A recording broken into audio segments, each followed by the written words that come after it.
आप देख रहे हैं live Hindustan. Iran Israel America जंग के हवाले से अहम खबरें लेकर हम लगातार आपके सामने आ रहे हैं और अपडेट भी देते रहे हैं। लेकिन जिस इस्राइल के लिए ये बार बार कहा जाता रहा या दुनिया को ये बताया गया, ये परसेप्शन बनाया गया कि इस्राइल अजेय है, वो दूसरी जगह पर घुसकर मार सकता है लेकिन वहां कोई और नहीं मार सकता, और उसके हाई सिक्योरिटी जोन पर तो कोई परिंदा भी पर नहीं मार सकता। उसका एयर डिफेंस सिस्टम, उसका दिगर डिफेंस सिस्टम इतना मजबूत है कि वहां कोई हाथ भी नहीं लगा सकता, वहां तक कोई पहुंच ही नहीं सकता।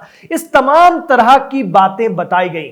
लेकिन इस जंग में जो ईरान, इस्राइल और अमेरिका के बीच जारी है, उसमें ईरान ने इस पूर्वाग्रह को, इस तैयार किए गए इस कहानी को, इस सिस्टम को तोड़कर रख दिया। इसमें कोई दो राय नहीं कि इजराइल ने पहले ऐसा किया है, कई जगह पर उसने टारगेट किलिंग की है। लेकिन इजराइल की जो ब्रांड रेपुटेशन थी उसको ईरान ने एक बहुत बड़ा धक्का दिया है, और जो 60-70 साल में इजराइल की एक इमेज बनी थी उसको तोड़कर रख दिया है। कैसे, इसको समझने की कोशिश करते हैं। दरअसल दो अहम इलाके, दो अहम शहर हैं इस्राइल के, जिनके लिए कहा जाता है कि पूरा इस्राइल एक तरफ और ये दो अहम शहर एक तरफ। तो ये जो दो इलाके हैं वो हैं अराद और डिमोना। जी हां, इस्राइल के वो इलाके जहां इस्राइल के वीवीआईपी लोग रहते हैं, थिंक टैंक रहते हैं, और उससे भी बढ़कर के वो इलाका है बहुत हाई, जो कहना चाहिए सेंसिटिव जोन है, बेहद हसास इलाका है वो इजराइल का। क्यों?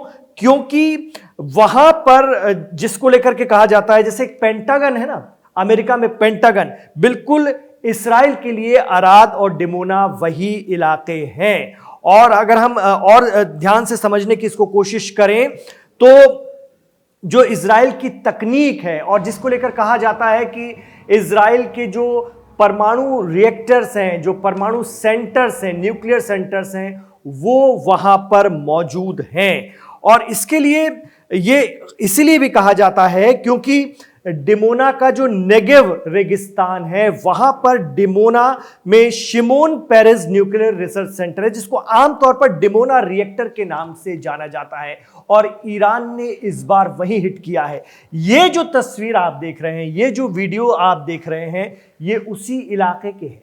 आपको लग रहा होगा ये गजा है, लेकिन ये गजा नहीं है, ये इस्राइल है। और इस्राइल का वो इलाका जहां पर कोई नहीं पहुंच सकता था, डिमोना वो इलाका, और जहां पर ईरानी बैलिस्टिक मिसाइलों ने हिट किया है, उससे महज 13 किलोमीटर के दूरी पर जो है वो इस्राइल का वो परमाणु सेंटर है, जहां पर उसका एनरिच यूरेनियम है, ये कहा जाता है। हालांकि इजराइल ने कभी इस बात को स्वीकारा नहीं कि उसके पास कितने न्यूक्लियर वेपन्स हैं, वो हमेशा खामोश रहा और दुनिया ने उससे पूछने की जरूरत भी नहीं की। यही वजह है कि कभी ये कहा जाता है कि इजराइल के पास न्यूक्लियर वेपन्स नहीं है, कभी कहा जाता है कि उसके पास बहुत ताकतवर न्यूक्लियर वेपन्स हैं, और मिडिल ईस्ट में इजराइल ही वो एक ऐसा देश है जिसके पास न्यूक्लियर वेपन्स हैं। लेकिन इजराइल चुपचाप रहता है। अब इन ताकतवर ईरानी मिसाइलों ने वहीं पर हिट किया है और भारी नुकसान पहुंचाया है। इस नुकसान का अंदाजा इस बात से लगाया जा सकता है कि इजराइल के प्राइम मिनिस्टर बेंजामिन नेतन्याहू तुरंत मौके पर पहुंचते हैं और उस तबाही का जायजा लेते हैं, और उसके बाद कहते हैं कि देखिए ये है ईरान जिसने कि सिविलियंस को मारा है हमारे, ये देखिए ईरान ने कितना बड़ा नुकसान किया। और उन्होंने कहा दुनिया को अब एक हो जाना चाहिए, ईरान के खिलाफ सामने आना चाहिए, मिलकर हमें साथ में मिलकर के ईरान के खिलाफ लड़ना चाहिए। इस तरह की वो बातें करते हैं। और जब वो इस तरह की बातें करते हैं तो सोशल मीडिया पर लोग उन्हें याद दिलाते हैं कि मिनाब में जो लड़कियों का स्कूल था, उनकी क्या गलती थी। वहां जिस तरह से सैकड़ों की तादाद में लड़कियों को मारा गया है हिट करके, उसके लिए क्या जवाब है इजराइल के पास। ऐसी बहुत सारी चर्चा आप सोशल मीडिया पर देख सकते हैं।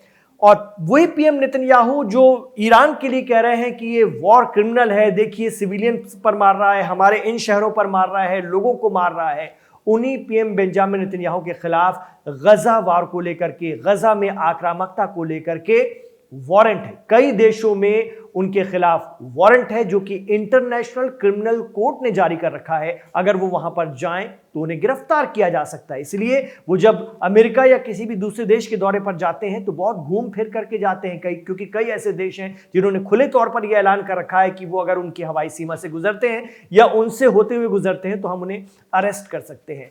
तो उस अराद और डिमोना पर ईरान ने हमला करके ये बता दिया है कि जो ब्रांड इजराइल था वो कुछ भी नहीं था। ईरान की मिसाइलें या मिसाइल ताकत इतनी जबरदस्त है कि वो कहीं भी इजराइल पर अटैक कर सकती है, और उस हाई सिक्योरिटी जोन पर भी, जिसके लिए कहा जाता है कि वो बहुत वीवीआईपी एरिया है। यही वजह है कि उसके बाद ही उस इलाके में पीएम नेतन्याहू को पहुंचना पड़ा था, क्योंकि उसकी अहमियत आप समझ सकते हैं। जहां पर थार्ड है, डेविड स्लिंग है, आयरन डोम जैसे सिस्टम लगे हुए हैं, और ये बताया जा रहा है कि ईरानी मिसाइलों को ऐसा नहीं कि रोकने की कोशिश हुई होगी, बहुत सी मिसाइलों को इंटरसेप्ट भी किया गया, लेकिन अगर 4 से 5 मिसाइलें भी ईरान की गिरी हैं बैलिस्टिक, तो उसकी ताकत का अंदाजा आप इससे लगा सकते हैं, इस तबाही से लगा सकते हैं। ये इजराइल है, बार बार हम बता रहे हैं, ये गजा नहीं है, ये इजराइल है।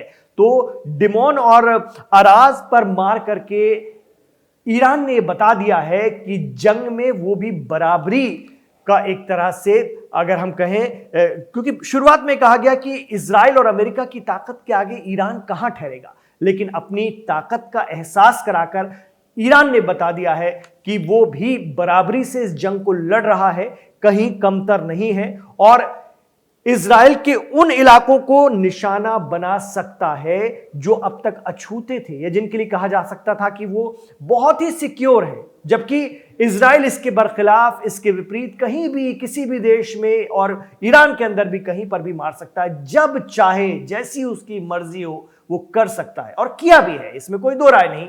लेकिन अब मिसाइल ताकत ईरान की वो है जिसका नजारा, जिसका नमूना दुनिया ने देखा है, और ईरान ने बार बार कहा है कि हम इजराइल के वजूद को नहीं मानते हैं, इजराइल हमारा नंबर 1 दुश्मन है। आज से नहीं, वो पिछले 45 सालों से ये बात कह रहे हैं। उन्होंने कहा हमारी मिसाइलों से यूरोप को कोई खतरा नहीं है, किसी और देश को घबराने की जरूरत नहीं है, लेकिन हां, मिडिल ईस्ट में जहां पर अमेरिकी ठिकाने हैं वो हमारे निशाने पर रहेंगे। और बड़ी बात, कहा जा रहा है कि इसके तुरंत बाद प्रेसिडेंट ट्रंप ने धमकी दी कि हम ईरान के पावर सेंटर्स पर मारेंगे। तब ईरान ने कहा कि अगर आपने कोई भी ऐसी जुर्रत अंजाम दी, हमारे पावर सेंटर्स को निशाना बनाया, तो इसका जबरदस्त और तगड़ा जवाब मिडिल ईस्ट में दिया जाएगा और बुरी तरह से आपको नाबूद कर दिया जाएगा। इजराइल को तो मारा ही जाएगा, लेकिन मिडिल ईस्ट में जो अमेरिकन ठिकाने हैं उनको इस हद तक कमजोर कर दिया जाएगा या नाबूद कर दिया जाएगा कि अमेरिका को वहां से हटना ही पड़ेगा। इस तरह की धमकी अब ईरान की तरफ से मिल रही है। मतलब पहले जो कहा जाता था, आपने जंग के पहले देखा होगा कि जंग के पहले इजराइल ने एक बहुत बड़ी बात कही थी, पीएम नेतन्याहू ने खुद कही थी। उन्होंने कहा था हम वो हमला करने जा रहे हैं, हम वो हमला करने जा रहे हैं जिसको ये धमकी थी जंग के पहले, वो हमला करेंगे कि ईरान जो है संभल ही नहीं पाएगा, ये अपने आप में सबसे बड़ा हमला होगा। लेकिन हम देख रहे हैं 24 दिन गुजर चुके हैं और ईरान आज भी बरकरार है, और इजराइल की स्थिति, दिन और रात की ये तस्वीरें, ये विजुअल्स, ये फुटेज जो कि एसोसिएटेड प्रेस ने भी जारी किए हैं उससे साफ, और खुद इजराइल ने इस बार ये तस्वीरें, ये विजुअल्स दिखाए हैं दुनिया को कि देखिए ईरान, क्योंकि मकसद वही है कि दुनिया एक हो जाओ ईरान के खिलाफ, लेकिन दुनिया है कि टस से मस होने के लिए तैयार नहीं है। तो अराद और डिमोना, इसको मार करके ईरान की काबिलियत किस हद तक साबित हुई है, आपको क्या ऐसा लगता है? हमें कमेंट बॉक्स पर जरूर बताइएगा, जरूर कमेंट कीजिएगा, और हम जल्दी जल्दी आपके लिए जंग से जुड़े हुए अपडेट लेकर हाजिर हो रहे हैं, 24वें दिन से जुड़े हुए अपडेट लेकर हाजिर हो रहे हैं। आप रहिए लाइव हिंदुस्तान के साथ।